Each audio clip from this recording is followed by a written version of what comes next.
Bonjour les TDEV, c'est Paul Pexoto. Alors je sais pas si vous allez voir ici, voilà, donc, du blog L'Arbre à Bien-être.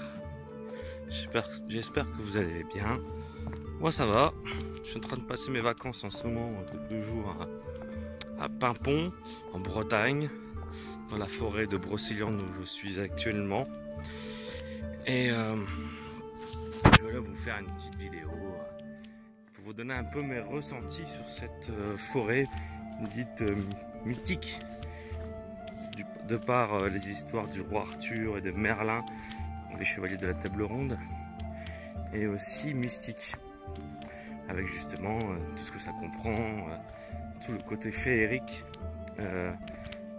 de Brocéliande. Alors, conte ou légende, réalité ou pas, je ne sais pas vraiment. Mais je peux vous dire que c'est quand même quelque chose d'assez particulier, c'est spécial que cette forêt de Brocéliande. Je ne sais pas si vous avez vu sur mes photos de ma page Facebook, j'ai publié quelques photos de certains arbres, dont un qui est millénaire, quoi. C'est vraiment quelque chose d'incroyable. C'est le premier arbre que j'ai vu en arrivant à Brocéliande, et je peux vous dire que s'il en imposait déjà, et puis qu'ensuite il n'y a pas que cet arbre là, quoi. En fait il y a aussi toute la forêt et tous les lieux.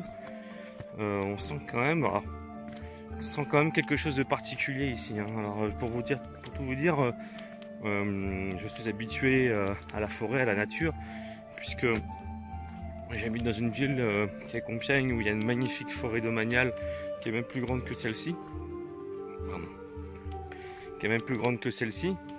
Donc il y a des vieux chênes aussi, alors peut-être pas aussi vieux, il y en a quand même quelques-uns qui ont 500 ans, pardon, dont un if qui a plus de 1000 ans aussi. Donc je vous montrerai un jour la photo, on fera peut-être même une petite vidéo là-dessus. Mais là, franchement, c'est quand même quelque chose de particulier que cette forêt. Regardez, je sais pas si vous allez voir là, magnifique arbre. C'est quand même assez quelque chose. Attendez, je vais retourner la vidéo, si on peut le faire ou pas. Ah, je peux pas le faire. Bon, je voulais vous montrer, si on peut le faire, vous voyez. Donc on voit vraiment que cette forêt est vraiment magnifique, et non seulement elle est magnifique, parce qu'il y a aussi toute cette ce qui rend cette forêt un peu spéciale, bon, c'est déjà qu'il y a beaucoup d'espèces d'arbres, mais aussi cette mousse aussi, qui la rend un peu féerique un petit peu. Regardez, je sais pas si vous voyez, il y a beaucoup de mousse sur les arbres. Il y en a énormément. Bon, déjà ici parce que je suis près d'un étang, donc c'est un peu normal. Mais ce qui rend aussi cette forêt particulière, non seulement les légendes arthuriennes, à part les légendes arthuriennes, c'est aussi sa forêt. Pardon. C'est aussi. Hop là. Donc c'est aussi. Il faut savoir que je me suis un peu renseigné quand même sur cette forêt, et elle est très énergique, en fait, très énergétique plutôt.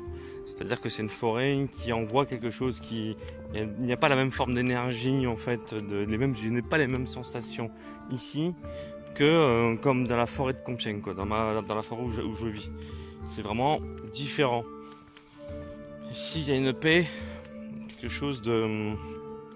Voilà, une paix, une sérénité qu'on retrouve un peu partout. Il y a quelque chose à un certain endroit peut-être plus que d'autres, parce que j'ai fait une expérience en pleine nuit auprès d'un arbre, auprès d'un chêne très très vieux aussi. J'ai pu sentir cette énergie, vraiment cette sérénité. Mais il y a quelque chose aussi de serein et vraiment de puissant, une énergie vraiment puissante. Pourquoi? À travers mes recherches, j'ai découvert que il y avait beaucoup de fer, en fait, dans cette forêt. Donc du fer c'est du schiste rouge. Voilà, beaucoup de schiste rouge qui est en fait la base du fer. Et ce qui fait que ça élève quand même le niveau magnétique des lieux. C'est en fait un conducteur, ce qui fait qu'il y a beaucoup d'énergie qui passe par ces lieux. Et Brocéliande est aussi fait sur un mont qui qui s'élève à 350 mètres d'altitude. Et donc vous savez que dans la mythologie, même dans les histoires mystiques un petit peu, dans les légendes, on atteint toujours l'éveil. Les monts ont un côté mystique, énergétique, c'est-à-dire où il y avait, on a les monts dans l'Antiquité grecque, on a aussi les maîtres japonais qui faisaient des éveils spirituels, aussi sur, qui faisaient des éveils spirituels sur des monts. Hein. Alors, attendez, je vais vous montrer quelque chose. Je sais pas si vous voyez. Voilà, c'est magnifique. Voilà. Ça c'est Pimpon. Là vous voyez l'abbaye de Pimpon qui est magnifique aussi, donc je vous montrerai des photos.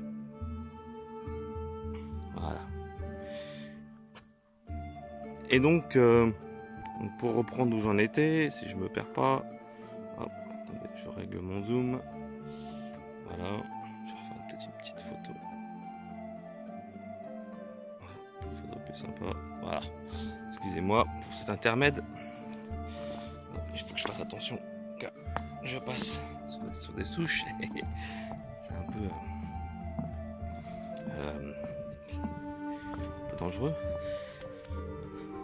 C'est ça aussi qui donne donc en fait cette colline, ce schiste qui est présent en fait partout, qui donne ce côté particulier, cette énergie, cette sérénité, cette ambiance particulière au lieu. Et en tant que hypersensible, je peux vous dire que je le ressens très fortement. Je le ressens vraiment bien. Pourtant je suis toujours un sceptique quand même. J'essaie toujours d'être sceptique, d'être pragmatique dans ce que je fais, dans ce que je vois, dans ce que je ressens. Mais là je peux vous dire que vraiment il y a un certain bien-être qui se dégage des lieux, qui est vraiment particulier. Et c'est notamment lorsque, je sais pas si vous avez vu le Val du Sans Retour, des petites photos, regardez sur ma page Facebook, vous allez voir le Val Sans Retour, c'est encore plus particulier parce que vous êtes vraiment en hauteur de ce mont et vous avez une vallée, vous avez une vue splendide et magnifique. Là vous avez beaucoup de pierres et c'est vraiment quelque chose de vraiment particulier, de vraiment de très beau, d'enrichissant pour soi-même, parce que ça fait du bien. C'est un ressourcement énorme. Je peux vous dire que je suis ici depuis quelques jours et je me ressource vraiment énormément, ça me fait vraiment du bien. Donc voilà, c'est un petit peu ce que je voulais vous dire. Si vous avez l'opportunité un jour d'y aller, allez-y. Allez-y, même si on n'est pas du tout spirituel ou autre chose, on s'en fiche un petit peu. Attendez, je recommence, parce que là, c'est un peu chaud aussi. Hop là, vous voyez, est-ce que j'ai marché là?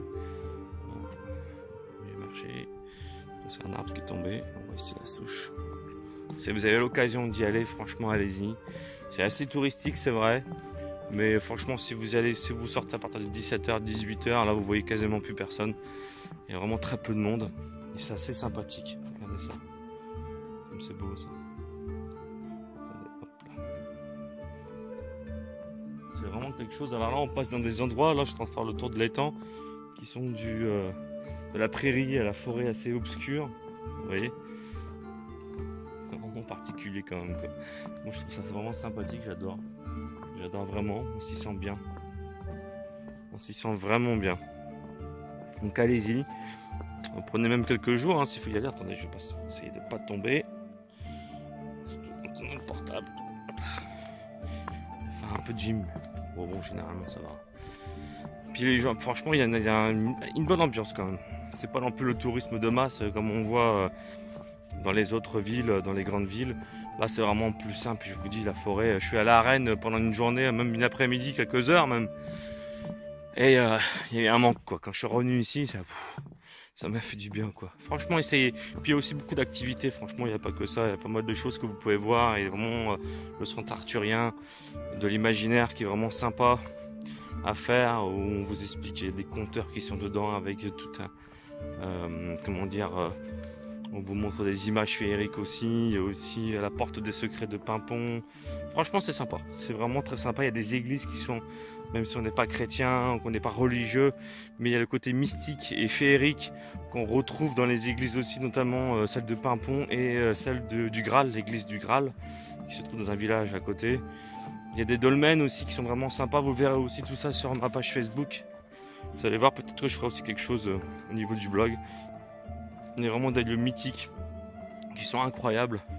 Qu'on y croit, qu'on n'y croit pas, on s'en fiche. Il faut le faire au moins une fois dans sa vie.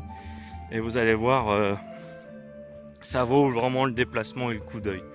Alors allez-y, il faut y aller le cœur ouvert, en un seul mental de côté, et de profiter des instants que vous offrent ces lieux magiques, on va dire. C'est vraiment super. Donc voilà, je pense que je vous ai un peu tout dit. Alors, vous verrez de toute façon sur ma page Facebook, il y a pas mal de choses. Voilà, c'était Paul Peixoto, portez-vous bien, que la paix soit avec vous, et je vous dis à bientôt.